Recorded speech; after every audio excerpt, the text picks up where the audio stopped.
Today we're diving into something deeply personal, incredibly frustrating, and honestly universally human. You know the feeling, right? You set a brand new goal. For the first few days, you're a machine of pure discipline. But then, week 2 hits. Life gets messy, you miss a day, and suddenly that profound motivation completely evaporates. In this explainer, we're going to completely dismantle the psychology of that all-or-nothing cycle. We'll uncover how you can actually stick with good habits every single day, and why it literally has nothing to do with grinding through on willpower alone. Part 1. The consistency problem. Let's look at why we actually quit. So, why is it so easy to start a good habit, but so painfully difficult to stick with it? While our brains are fundamentally wired to crave immediate achievement, we all want that overnight success. But the reality of personal growth? It's agonizingly slow. Because we don't instantly see a newly sculpted body or a massive bank account after a few days, our brain just assumes the effort was wasted. We internalize this, right? We think it's a character flaw. But behavioral science tells a completely different story. It's actually a tracking error. When we don't see visible progress, our motivation just starves. There's a great quote that says most of us have a distorted view of our own behavior. We think we act better than we do. And it's so true. We are essentially blind to our own slow progress. You might think you've been eating healthy all week, but without hard data, you conveniently forget about that fast food you grabbed on Tuesday. When we rely purely on our memory, we kind of lie to ourselves. And when the actual results don't match our distorted memory, we just quit. Part 2. The visual progress solution. If the human brain starves without seeing immediate results, well, we have to artificially engineer them. We have to hack our own neurology. Picture this. It's 1993, and a 23-year-old rookie stockbroker named Trent Dursmith just started at a bank.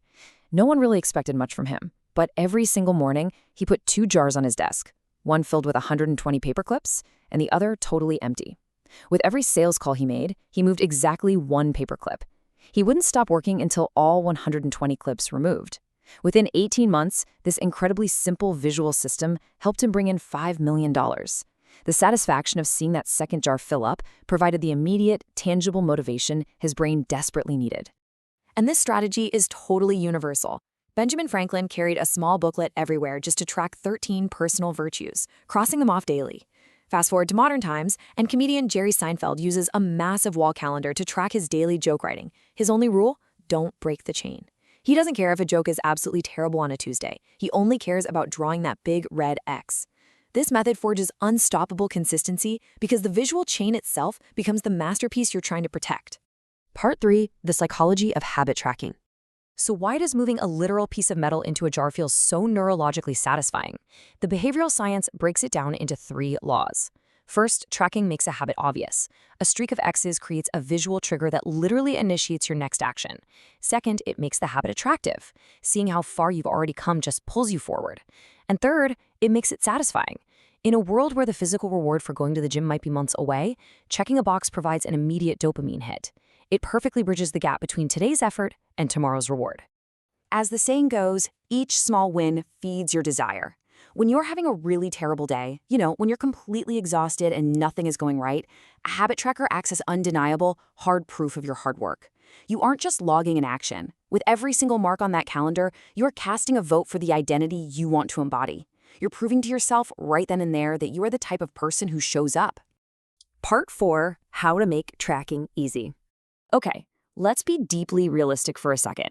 Tracking can sometimes feel like a massive chore, mostly because you're forcing yourself to build 2 habits at once, the behavior itself and the act of writing it down. The key here is understanding the difference between manual and automated tracking. You're probably already tracking your life effortlessly. Your smartwatch tracks your steps, your credit card tracks your spending. That's automated. Manual tracking, like writing in a workout log, requires high effort. The secret? Limit your manual tracking strictly to your most high-priority habits. Don't try to track 20 things at once or you will absolutely burn out. To make manual tracking completely foolproof, you want to use the habit stacking plus tracking formula. The completion of the behavior itself must become the exact cue to record it. For example, after I hang up the phone from a sales call, I will move 1 paper clip. Or, after I finish my last set at the gym, I will instantly open my journal. Don't wait until the end of the day when you're tired and just want to go to bed. Stack the tracking immediately onto the action. Part 5. The never miss twice rule. Now, we need to talk about what happens when everything falls apart.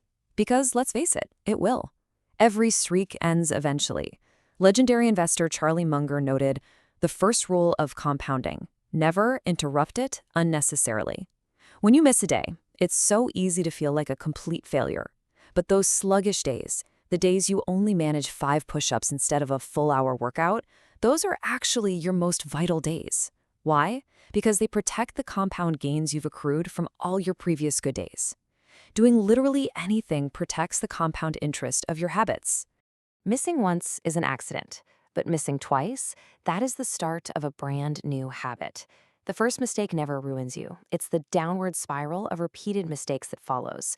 Look, successful people fail all the time, but what separates them is that when a streak breaks, they rebound instantly. They don't fall into that toxic all-or-nothing trap.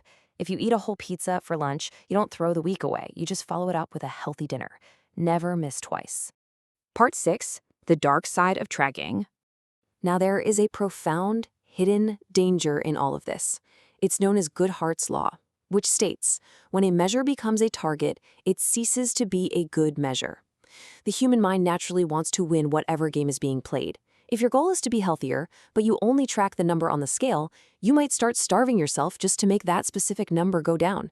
You end up optimizing for the measurement, completely losing sight of the actual purpose behind the habit in the first place. The fix for this is tracking non-scale victories. If a primary metric gets stubborn and stops moving, your motivation is going to crash. You absolutely must shift your focus. Start tracking if your skin looks better, if you're waking up earlier, or if your daily energy has increased. Measurement is only useful when it guides you and adds context. If the number you're tracking is making you miserable, it's time to measure a different signal of progress. So, I want to leave you with this question. Are you optimizing for the measurement or for the actual person you are becoming? Remember, the paper clips, the X's on the calendar, the apps on your phone, they are just tools. They provide the visual proof to keep your brain engaged on the long, slow road of compounding growth. Use them to build your streak, protect your progress by never missing twice, and ensure you are always tracking what truly matters. Thank you for joining me for this explainer. Take this knowledge, grab a calendar, and go start your chain.